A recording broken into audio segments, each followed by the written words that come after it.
Right. I'm with head coach Bantag of the St. John's Spartans. So tonight, you guys came out, started off a little slow, but you got back into it with 4 interceptions from Deuce and then 2 touchdowns. He's a strong guy.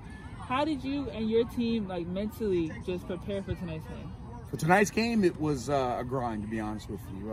Dealing with some injuries that we was with our seniors, resting some kids, getting ready for senior night, the emotions of it, but you know, just working on our fundamentals every day, working on our technique, and then watching film for harvest.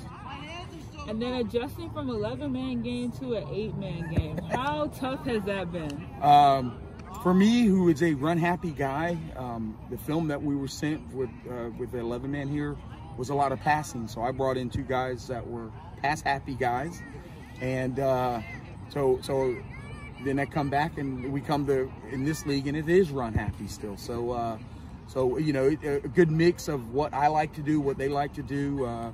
Some games it worked great, some days it didn't, but we had to learn to win, and we have to learn now to play close games now too. And then this season in practices and in games, how have you guys kind of adjusted to make sure that, you know, the injury bug doesn't always follow you guys? Well, with us only having 12 players, it's very hard. We can never, so our only live scrimmage is in a game. We do one-on-ones, but everything that we do is just a hope that it works until we get to game day. Then we try to make adjustments off that and then prepare for the next week. But the players have done well. The coaches have adjusted well. But it has been a difficult job, especially with us being a first time on 8-man. And then, how proud of you are your seniors for this whole season? How have they led by example? Number 2 always leads by example. He's a silent guy, though, when it's in the locker room. 6 is our emotional guy. He fights through. He's fought through a hamstring for the last 2 games, and that's why we only had him on defense in this game. But he is our defensive leader. 77. To me, he's a big teddy bear, but you know, for St. John's, he's a giant. We're not used to 320-pound kids. And for Jade to be as smart as he is and as physical as he wants to be, it's great. Our seniors have done a great job, even the kids like number 8. He's a soccer player mostly, but he has wiggle and has some speed for us, and that's what's helped us. The seniors have led us. We have no juniors, so we have 9. We had the 5 plus we had the 8, 7 freshmen and sophomores. And then, as your season comes to an end, what is the biggest lesson that you are taking away from this season to prepare for next season?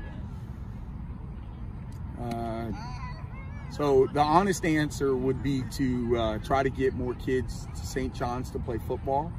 The reality is keep beating the halls and try to find those kids from other sports that try to convince them to try football and learn to love the game like these kids do. Us having kids like 17 that's never played before and then now loves the sport and can't wait for next year, that's what we need to try to find those kids. And then what would you like to say to your senior class? Thank you.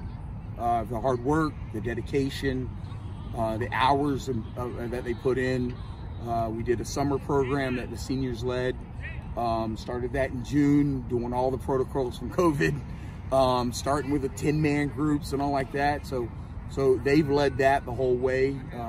When we went from 11-man to 8-man, there was like a 2 or 3 week period where you thought there was no football. The seniors are the one that kept them going. They were coming out with middle school practice and just staying involved and wanting to be part of it. That's what the seniors mean to this school and the football is we need them and we thank them. There's nothing else I can do except thank them.